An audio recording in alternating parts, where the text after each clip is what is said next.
Nako, masaya ang mga taga Bulacan dahil kinoronahan bilang Miss Universe Philippines 2024 ang pambato ng Bulacan na si Chelsea Manalo. Dugong Pinay, tsaka katutubo itong si Chelsea na talaga namang ang ganda-ganda. A woman of color, no? Na talagang okay sure ako. Okay ang kanyang birth certificate. Hindi late registration. Angat ang ganda at talino ni Chelsea Manalo. Dahil nga tinalo niya po ang 52 kandidata. Wow. Sa top 5 question and answer portion, tinanong si Chelsea kung paano niya gagamitin ang kanyang beauty and confidence para maka-empower sa ibang kababaihan. Ang sagot ng kandidata bilang woman of color. Marami raw siyang hinarap na pagsubok sa buhay.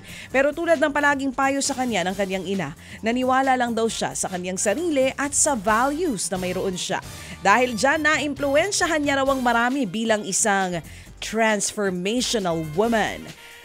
Si Manalo nga po ang magiging kinatawan ng Pilipinas para sa Miss Universe 2024 competition na gaganapin sa Mexico.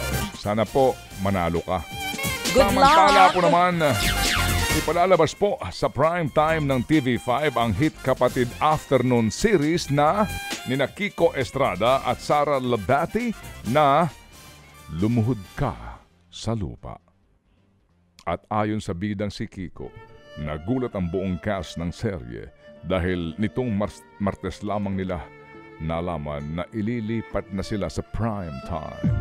Pero bago yan, papapanood pa rin po ang Lumuhod Ka sa Lupa mula Lunes hanggang Biyernes pagkatapos ng Eat Bulaga. Iniintriga kasi ngayon ng aktor na si Tom Rodriguez at maging ang model na si Clint Bondad. Pareho pong lalaki ito. Maraming netizens kasing nakapansin na si Tom lang ang nag-iisang fina-follow ni Clint sa Instagram. May ganon? Naka-follow din ngayon si Tom kay Clint. Baka naman friends lang. Ang tanong tuloy ng marami, anong meron sa kanilang dalawa? Wala pang comment dito si Clint at Tom. Your Honor, i-check ko po. Kilala nga pong ex-boyfriend ni Miss Universe 2018, Catriona Gray, si Clint Bondad. Samantala, ex-husband naman ni Carla Abellana, si Tom Rodriguez. Kayo naman baka haka-haka nyo lang yan. Lang Mapapanood po naman ang ilang Pinoy talent sa bagong season ng hit Hollywood series na Pretty Little Liars Summer School. Lahat ng bida sikat na teen superstars ng Hollywood ngayon pong kabilang na ang Pinay lead nitong si Malia Piles na gaganap po bilang si Minnie. Gaganap na nanay niya rito si Lea Salonga, isang LGBT single mom na si Elodie Ondrada. Aminado po si Malia na pressured siya bilang isang Pinay. Bukod sa pagtalakay sa ilang kontrobersyal na issue, ipinagmamalaki rin po ng mga bida ang diversity ng show. Pinapalabas po ang Pretty Little Liars Summer School sa HBO Go.